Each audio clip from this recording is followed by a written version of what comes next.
नमस्कार दोस्तों, मैं आपके लिए लेकर आया हूं एक ऐसी खौफनाक और रोंगटे खड़े कर देने वाली कहानी जिसे सुनकर आपका दिल दहल जाएगा। प्यारे दोस्तों, आज की यह कहानी है भानगढ़ की भूतिया हवेली की, जहां छुपा है खौफ, रहस्य और एक ऐसी डरावनी सच्चाई जिसे जानने की हिम्मत हर कोई नहीं कर सकता। इस कहानी में आप जानेंगे उस विकराल और डरावनी औरत के बारे में जिसकी लाल जलती आंखें और खौफनाक हंसी किसी की भी आत्मा तक को झकझोर सकती है। यह कहानी अर्जुन की जुबानी है, जो अपनी जिंदगी की सबसे खौफनाक रात का राज खोलने वाले हैं।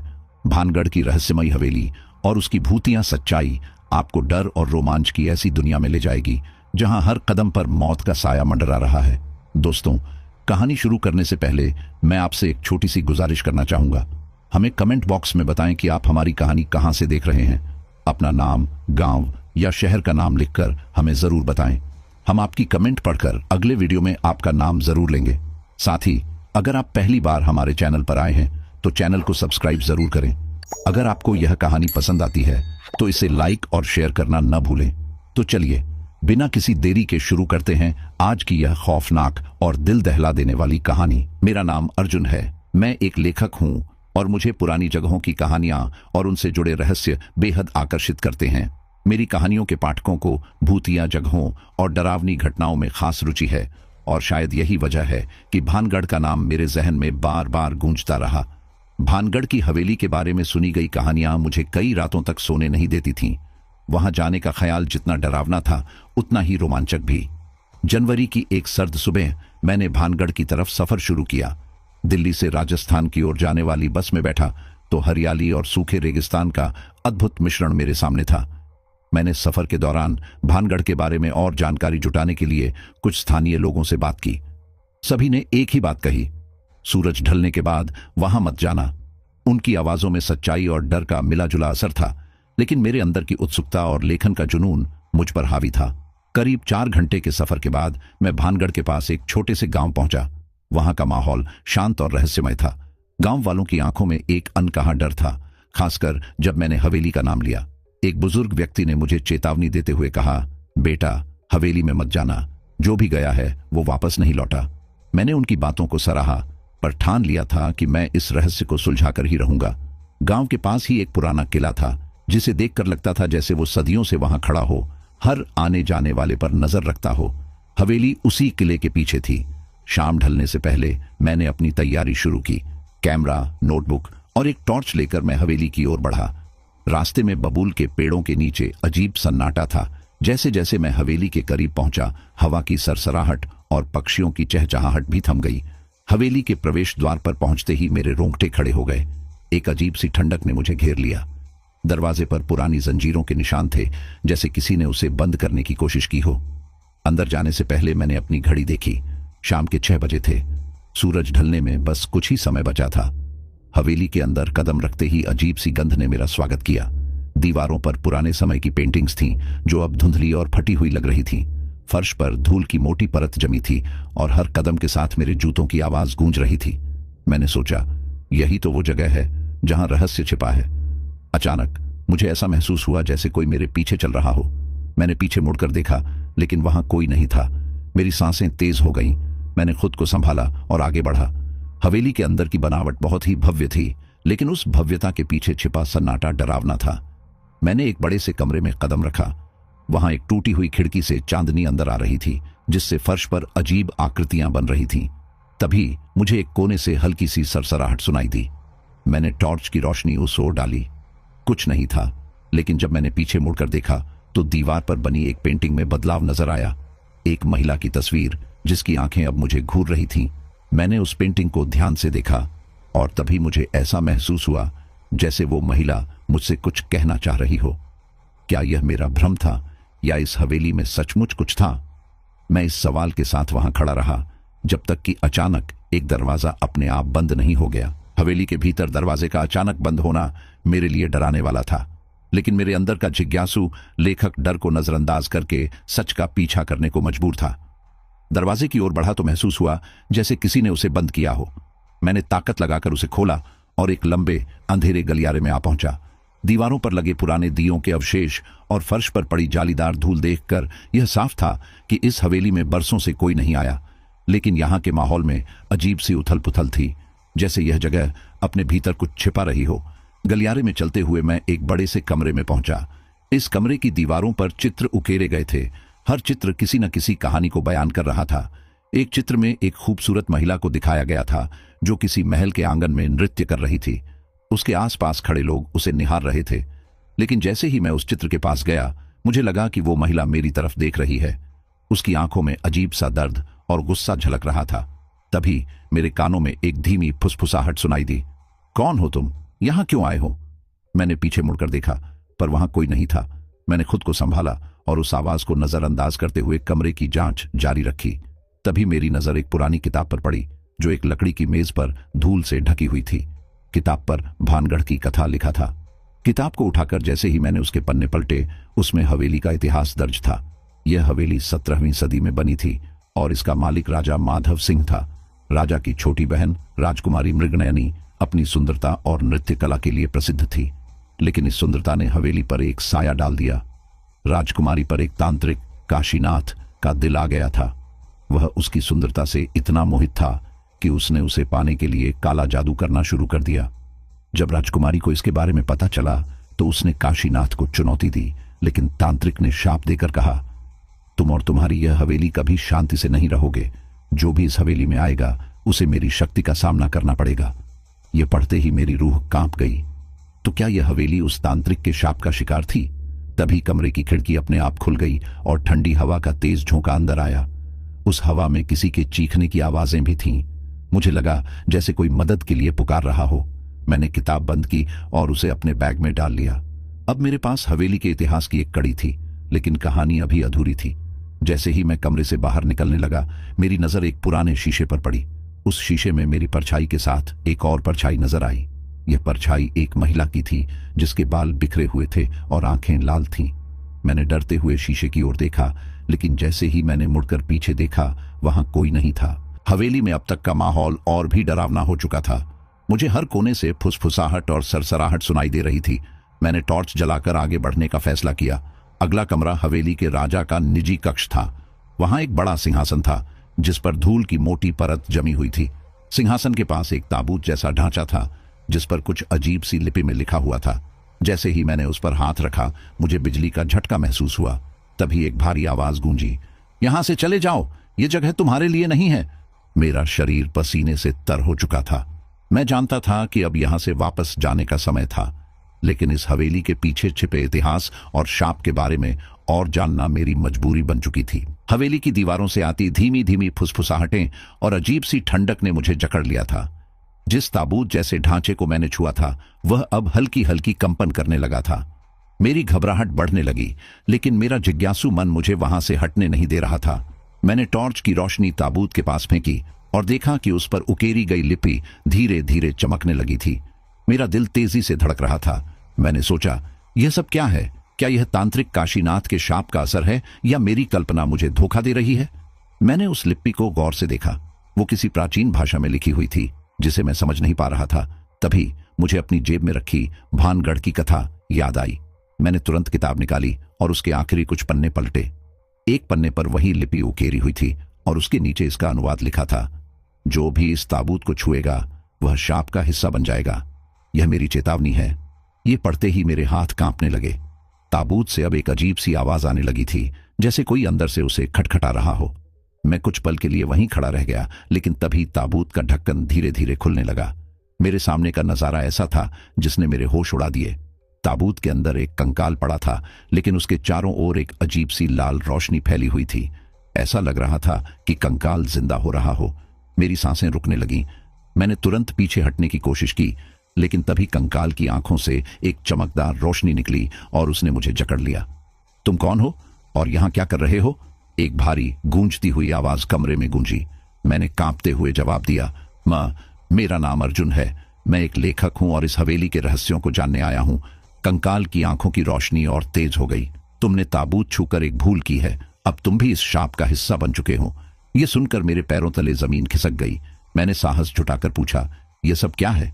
यह हवेली और तुम कौन हो? कंकाल ने हंसते हुए कहा, मैं वही तांत्रिक काशीनाथ हूं जिसने इस हवेली को शाप दिया था। मेरे शाप ने इस जगह को अभिशप्त कर दिया। जो भी यहां आता है वह इस हवेली का कैदी बन जाता है। अब तुम भी यहां से बाहर नहीं जा सकते। मैंने तांत्रिक से पूछा, लेकिन यह शाप क्यों? राजकुमारी मृगनयनी का क्या हुआ? तांत्रिक की आवाज में गुस्सा भर आया। मृगनयनी ने मेरी मोहब्बत का अपमान किया, उसने मेरी शक्तियों को चुनौती दी और इसलिए मैंने उसे और इस हवेली को श्रापित कर दिया। वो भी यहीं कहीं है, लेकिन अब वह भी तुम्हारी तरह इस श्राप का हिस्सा है। यह सुनकर मेरा दिल बैठ गया। तो क्या राजकुमारी की आत्मा भी इस हवेली में भटक रही है? तभी मुझे अपने पीछे किसी के चलने की आवाज सुनाई दी। मैंने पलटकर देखा तो वहां एक परछाई खड़ी थी। यह परछाई किसी महिला की थी, जिसके बाल बिखरे हुए थे और कपड़े पुराने जमाने के थे। वो धीरे धीरे मेरी ओर बढ़ रही थी। मैंने उसे रोकने के लिए चिल्लाया, कौन हो तुम? उसने धीमी आवाज में कहा, मैं मृगनयनी हूं। मेरी आंखें चौड़ी हो गईं। वह मेरी ओर देखते हुए बोली, तुम्हें यहां नहीं आना चाहिए था। यह हवेली श्रापित है। अब तुम्हें भी इसकी सजा भुगतनी होगी।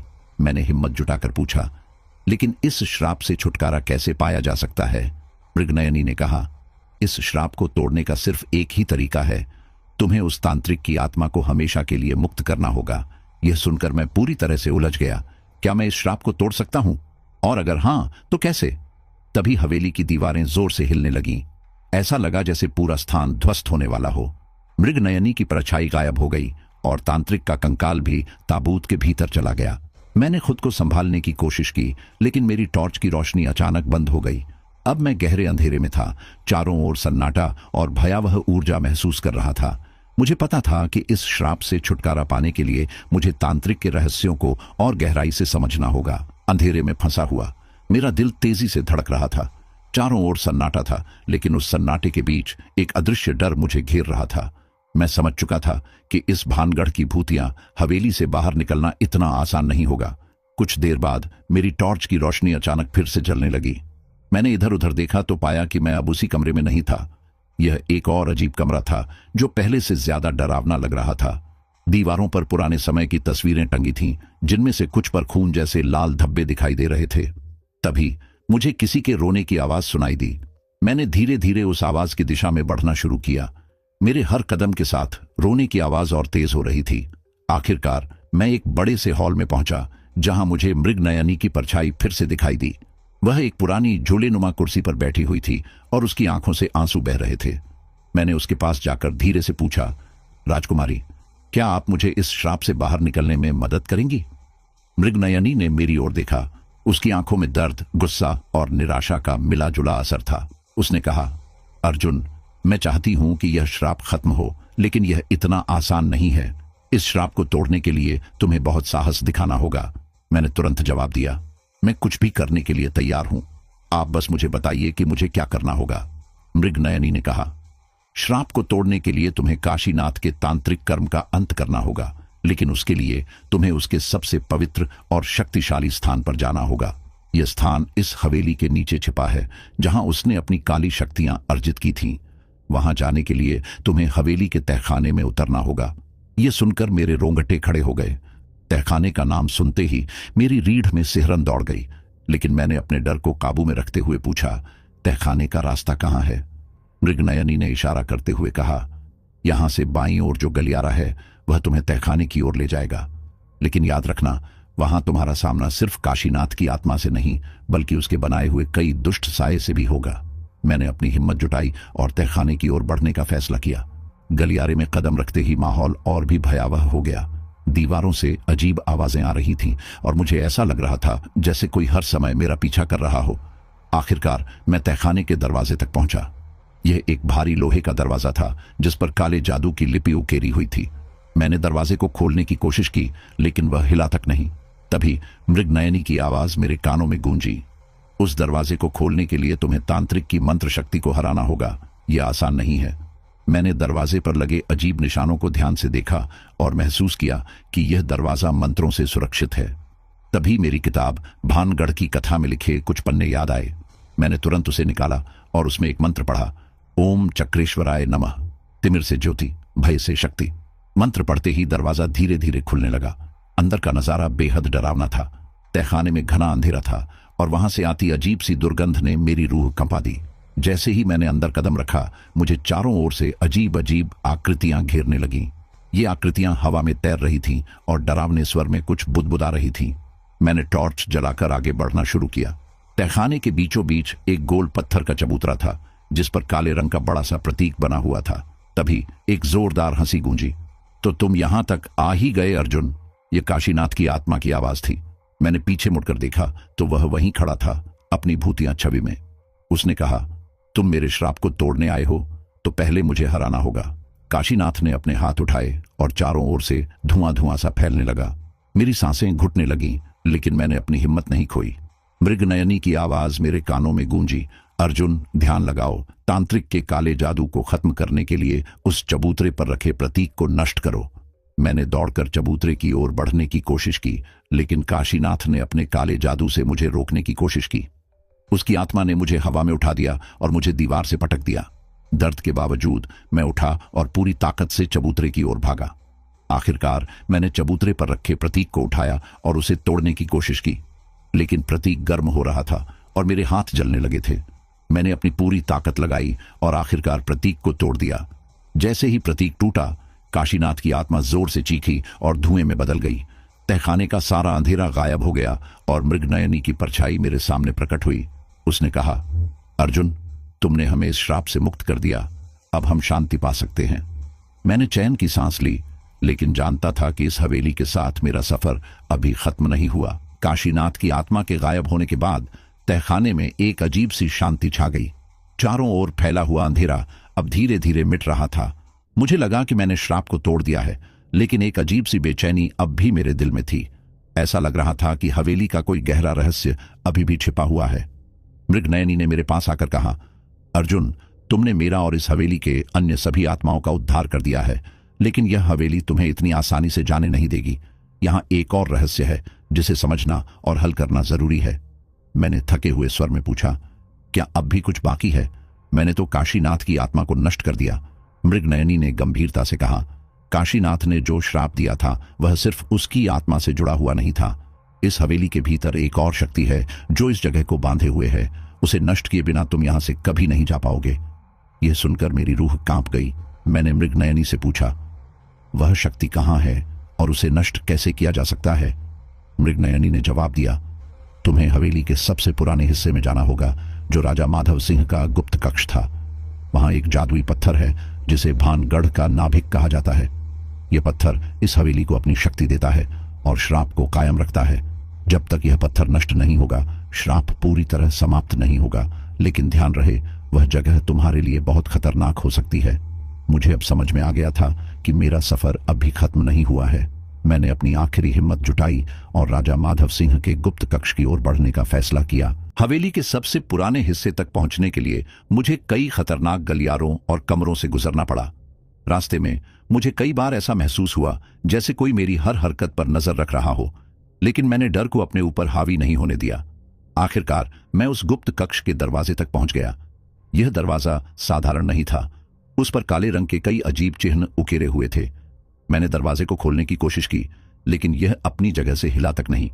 तभी मुझे याद आया कि भानगढ़ की कथा में दरवाजे को खोलने का मंत्र लिखा हुआ था। मैंने किताब से मंत्र पढ़ा, ओम महाकालय वयम श्राप विनाशाय च।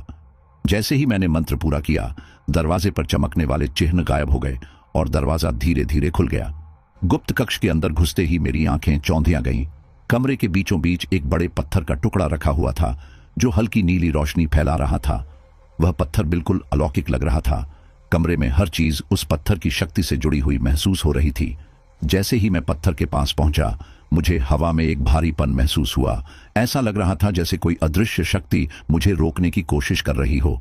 मैंने पत्थर को नष्ट करने के लिए उसे उठाने की कोशिश की, लेकिन तभी कक्ष में भयानक हवाएं चलने लगीं। एक गूंजती हुई आवाज ने मुझे चौंका दिया, कौन हो तुम जो भानगढ़ के नाभिक को नष्ट करने की हिम्मत कर रहे हो?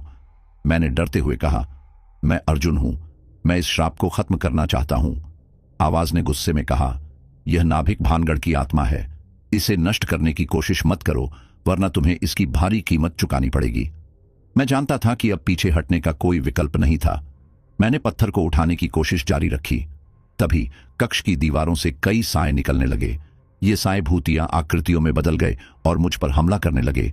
मैंने अपनी पूरी ताकत लगाकर उन सायों से लड़ने की कोशिश की। मृगनयनी की आवाज मेरे कानों में गूंजी, अर्जुन, पत्थर को नष्ट करने के लिए उस पर अपनी रक्त की बूंदें गिराओ। यह नाभिक तभी कमजोर होगा। मैंने अपनी जेब से एक छोटा चाकू निकाला और अपने हाथ की उंगलियों को काट दिया।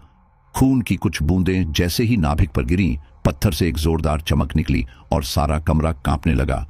साए चीखते हुए गायब होने लगे और कक्ष में सब कुछ टूटने जैसा महसूस हुआ। मैंने अपनी आखिरी ताकत से पत्थर को उठाया और उसे दीवार पर जोर से पटक दिया।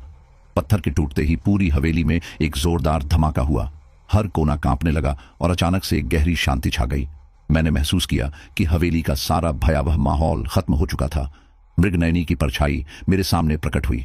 वह मुस्कुराते हुए बोली, अर्जुन, तुमने वह कर दिखाया जो सदियों से कोई नहीं कर सका। अब यह हवेली और इसमें फंसी आत्माएं मुक्त हो गई हैं। तुम्हारा धन्यवाद। इसके बाद मृगनयनी और सभी आत्माएं गायब हो गईं। मैं हवेली से बाहर निकलने के लिए मुड़ा। अब वह जगह शांत और खाली लग रही थी। भानगढ़ की भूतियां हवेली से बाहर निकलते समय मैंने पीछे मुड़कर आखिरी बार उस जगह को देखा। वह अब किसी सामान्य खंडहर की तरह लग रही थी। मैंने चैन की सांस ली और अपने सफर को हमेशा के लिए यादगार बना लिया। यह कहानी मेरे लिए सिर्फ एक रहस्य नहीं थी, बल्कि मेरी सबसे बड़ी परीक्षा थी। अब मैं जान चुका था कि कभी कभी सच्चाई तक पहुंचने के लिए हमें अपने सबसे बड़े डर का सामना